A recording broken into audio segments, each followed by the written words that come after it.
Hi guys, இன்னைக்கு புதினா துவையல் எப்படி செய்கிறதுன்னு பார்ப்போமா? சரி வாங்க வீடியோக்குள்ளே போகலாம். பேன் சூடான பிற்பாடு நீங்கள் கொஞ்சமாக எண்ணெய் ஊற்றிக்குங்க. கொஞ்சோண்டு உளுந்த பருப்பு, அப்புறம் கொஞ்சோண்டு கடலைப்பருப்பு. ஸோ லைட்டாக ஃப்ரை பண்ணிக்கோங்க. 2 காஞ்ச மிளகாய் சேர்த்துக்கிட்டு அப்புறம் லைட்டாக ஃப்ரை பண்ணிக்கோங்க.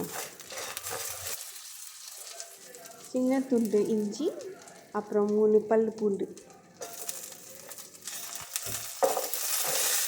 இப்போ இது நல்லா ஃப்ரை ஆகிடுச்சு. சுத்தம் பண்ண புதினாவை சேர்த்துக்கலாம்.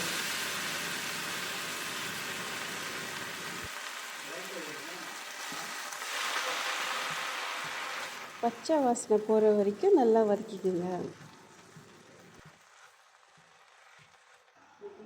புதினா நல்லா வதங்கிருச்சு. இப்போ நம்ம தேங்காய் பூ சேர்த்துக்கலாம்.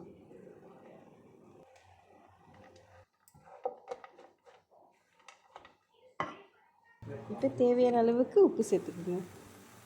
வதக்குனதை ஆற வச்சு அரைச்சிடலாம். இப்போ நம்ம துவையல் ரெடி ஆயிடுச்சு. ஓகே பாய், நெக்ஸ்ட் சமையலில் பார்ப்போம்.